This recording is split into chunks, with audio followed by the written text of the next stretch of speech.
अस्सलाम वालेकुम फ्रेंड्स। उम्मीद है आप सब लोग खैरियत से होंगे। अच्छा फ्रेंड्स, एक काफ़ी दफ़ा आप दोस्तों ने पूछा है कि जो टॉक्सिक रिलेशनशिप होता है कि हमें कैसे पता चल सकता है कि जो किसी का रिलेशनशिप टॉक्सिक हो रहा है या होना शुरू हो रहा है।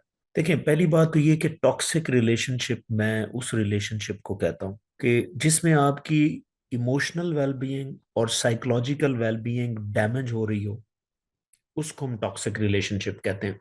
ये मैं मिनिमम लेवल पे बता रहा हूँ, और इसका इम्पैक्ट भी ये मैक्सिमम है। और टॉक्सिक रिलेशनशिप के लेवल्स होते हैं।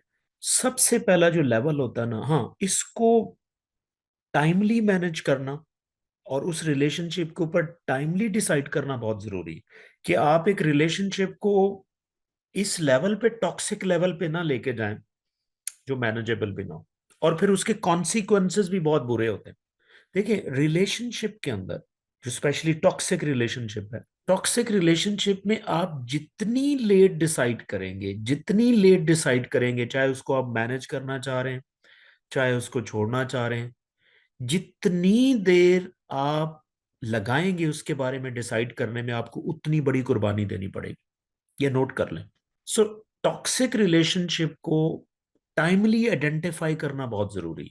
अब इसके लेवल्स हैं। जो सबसे पहला लेवल होता है ना टॉक्सिक रिलेशनशिप में, वो साइकोलॉजिकल साइंस होती हैं कुछ।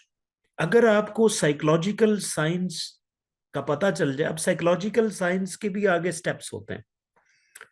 कुछ साइकोलॉजिकल साइंस ऐसी होती हैं जो, जिसे हम कहते हैं सब क्लिनिकल साइंस, यानी कि अभी आप उसको सिर्फ, आपको वाइब्स आती हैं, बाहर से बिहेवियर लेवल पे वो चीज नजर नहीं आती। यानी कि बिहेवियर लेवल पे टॉक्सिक रिलेशनशिप नहीं होता, सिर्फ साइकोलॉजिकल साइन एंड सिम्टम से आपको पता चल जाता है। लेकिन ये मैं गारंटी देता हूं आपको कि अगर साइकोलॉजिकल जो साइंस एंड टॉक्सिक रिलेशनशिप के आप उसको मैनेज नहीं करोगे, तो वो बिहेवियर लेवल पे आएंगे। बिहेवियर लेवल पे क्या है? फर्दर बदतमीजी, लड़ाई, इस लेवल पे आप चले जाते हैं। लेकिन मैं आपको इनिशियल लेवल पे बताता हूं कि अगर आप टॉक्सिक रिलेशनशिप की जो इनिशियल साइंस एंड सिम्टम है, वो साइकोलॉजिकल साइन एंड सिम्टम है। और उसमें मैं अगर आपको प्रायोरिटाइज करूं, तो तीन इंपॉर्टेंट मैं आपको साइन जैसे बता रहा हूं जो टॉक्सिक रिलेशनशिप में डेवलप होना शुरू हो जाते हैं। और टॉक्सिक रिलेशनशिप कोई भी हो सकता है। आपका कोई इंटीमेट रिलेशनशिप है आपका किसी के साथ, कोई कॉलीग के साथ, आप एज ए कॉलीग रिलेशनशिप है, एज ए आप फ्रेंड रिलेशनशिप है, एज ए आप आपका स्पाउसर रिलेशनशिप है, कोई भी रिलेशनशिप है। मैं आपको तीन साइंस आपको बता देता हूँ। हाँ, वो डिफरेंट टाइप ऑफ रिलेशनशिप में वो चीजें वेरी कर सकती हैं, लेकिन जो बेसिक और इम्पोर्टेंट तीन साइंस हैं वो मैं आपको बता देता हूँ। नंबर वन, जो साइकोलॉजिकल साइन होता है टॉक्सिक रिलेशनशिप में, वो कंटिन्यूस स्ट्रेस एंड एंजाइटी होता है। यानी कि इसको अगर मैं सादा लफ्जों में थोड़ा सा एक्सप्लेन करूं, नंबर वन जो साइन है वो क्या है? Continuous stress and anxiety. इसमें ये एक होता है कि आपको मुसलसल आपको स्ट्रेस फील हो रहा होता है। क्यों? वो स्ट्रेस इसलिए होता है कि आपका जो रिलेशनशिप जिसके साथ है, उसकी तरफ से कुछ अनकॉन्शियसली या सबकॉन्शियसली कुछ ऐसे स्ट्रेसर आ रहे होते हैं, कुछ ऐसी ऐसे फियर्स होते हैं जो आपका जो स्ट्रेस का सिस्टम है आपकी बॉडी में, उसको एक्टिवेट करते हैं। यानी जिसे हम कहते हैं हाइपोथैलेमिक पिट्यूटरी एड्रीनल एक्सेस। वो ब्रेन भी इन्वॉल्व होता है उसमें, आपके ग्लैंड्स भी इन्वॉल्व होते हैं, और फाइनली एक हार्मोन रिलीज होता है जिसे हम कार्टिसोल कहते हैं। तो कार्टिसोल आप में मुसलसल आपको एंग्शियस रखता है। मुसलसल आप एंजाइटी में रहते हैं, स्ट्रेस में रहते हैं, जिसकी वजह से आपकी बहुत सारी चीजें और भी इफेक्ट हो सकती। आपकी वर्क लाइफ इफेक्ट हो रही होती है, आपकी स्लीप इफेक्ट हो रही होती है, और इनके आगे कई कॉन्सिक्वेंसेस है, उसको हम अलग से भी डिस्कस कर सकते हैं। तो नंबर वन जो, अगर आपको सादा लफ्जों में, अगर आपको मुसलसल बेचैनी रहती है ना, तो आप समझ जाएं कि आपका कोई रिलेशनशिप जो है वो टॉक्सिक चल रहा है। हाँ, if other things are okay obviously, तो रिलेशनशिप के हवाले से आप समझ जाएं कि कोई प्रॉब्लम है। आपका माइंड आपको अलर्ट कर रहा होता है। और दूसरे दो फैक्टर जो हैं वो इसको कॉम्प्लिकेट भी करते हैं, और ज्यादा जो टॉक्सिसिटी है रिलेशनशिप में उसको भी ऑब्वियस कर देते हैं।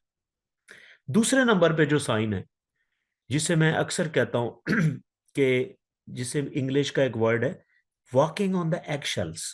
इसका मतलब ये है कि जिसके साथ आपका रिलेशनशिप है, अगर आप उसके साथ बात करते हुए आप सोच सोच के बात करें, डर डर के बात करें कि कहीं कोई प्रॉब्लम ना हो जाए, तो आप समझ जाएं कि आपका सबकॉन्शियस माइंड आपको अलर्ट कर रहा है कि कोई प्रॉब्लम चल रहा है, कोई इशू है। इसका मतलब है नेक्स्ट पर्सन आपको किसी न किसी तरह या मैनिपुलेट कर रहा है, या आपके लिए कुछ जो आप कह लें कि कोई ट्रैप बिछाना चाह रहा है, जिसकी वजह से आपको डर लगता है। बेसिकली एक डर की साइन है कि आप डर डर के बोलते हैं उनके सामने, बहुत सी चीजें आप कह नहीं पाते। देखें, अच्छा रिलेशनशिप वही होता है जिसमें आप आजाद होते हैं बोलने के लिए, आपको आजादी होती है, आपको डर ही नहीं होता, आप जो मुंह में आए आप कह देते हैं। ये this is a sign of good relationship. जिसे कहते हैं ना कि everything is fair in love and war, आप फिर कोई परवाह ही नहीं करते, कुछ भी निकल जाए मुंह से, कुछ भी हो जाए, नो वरीज। तो इसका मतलब दूसरी मैंने आपको साइन क्या बताई है कि वॉकिंग ऑन द एक्शल्स, यानी कि आप ऐसे लगता है कि मैं एक्शल्स के ऊपर चलना शुरू, जिससे आप बहुत डर के चलते हैं। और तीसरी जो साइकोलॉजिकल सिम्टम है, वो अगर टॉक्सिक रिलेशनशिप हो ना, तो उसको हम साइकोलॉजिकल मैनिपुलेशंस कहते हैं। कि आपके पार्टनर की तरफ से, आपका जो भी रिलेशनशिप है उसकी तरफ से कंटिन्यूस मैनिपुलेशंस आपको सामना करना पड़ता है। वो मैनिपुलेशन डिफरेंट तरह की हो सकती है, वो गैस लाइटिंग हो सकती है। गैस लाइटिंग के ऊपर एक detail video you can watch on that. वो प्रोजेक्शन हो सकती है, वो गिल्ट ट्रिपिंग हो सकती है, आइसोलेशन टेक्निक यूज कर रहे होते हैं मैनिपुलेशन के अंदर। तो तीसरी जो बड़ी साइन है टॉक्सिक रिलेशनशिप में, वो मैनिपुलेशन है। आपने करना क्या, आपने आइडेंटिफाई करना है कि इन तीन बड़ी कैटेगरीज में अगर आपका रिलेशन ठीक नहीं है ना, तो आपने फोकस करना। मैं अब इसका सोल्यूशन की तरफ लेके जा रहा हूं कि इन तीनों में से कोई ना कोई बड़ी चीज आपके साथ हो रही होगी। कंटिन्यू स्ट्रेस है तो उस स्ट्रेस को किसी तरह आपने रिजॉल्व करें, उसके साथ ओपन कम्युनिकेशन करें। फिर पर्सन टू पर्सन वेरी करता है कि उसके साथ आपने इन चीज को कैसे रिजॉल्व। मैनिपुलेशन है तो क्लैरिटी लेके आए, ओपन कम्युनिकेशन। देखें, टॉक्सिक रिलेशनशिप में सबसे जो इंपॉर्टेंट सोल्यूशन या स्ट्रेटजी है ना, वो ओपन कम्युनिकेशन। खुल के बात करें ठंडे दिल के साथ। शाम के टाइम, किसी शाम के टाइम पता है क्या होता है, दिमाग आपकी बहुत सी बातें सुनता है, हाइपर सजेस्टेड होता है। अच्छी जगह पे बैठ के अच्छे खाने के साथ ओपन कम्युनिकेशन करें एंड लेट्स डिसाइड। और इफ अगर आपका वो रिलेशनशिप चल सकता है, कैसे चल सकता है, उसकी तरफ फोकस करें। नहीं चल सकता तो फिर डिसाइड करना बहुत जरूरी है।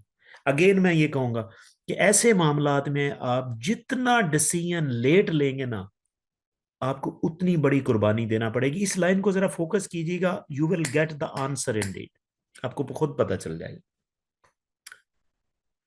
मैंने आपको एक बड़ी अर्ली साइंस एंड सिम्टम्स बताए हैं कि टॉक्सिक रिलेशनशिप में तीन इंपॉर्टेंट चीजें होती हैं, और आपको एक ब्रॉड स्ट्रेटेजी भी दी है कि आपने इसको लेके कैसे चलना है। आई होप कि आपको कॉन्सेप्ट अच्छा लगा होगा, but still if you have any question please right me in the comment section and definitely will answer. Thank you.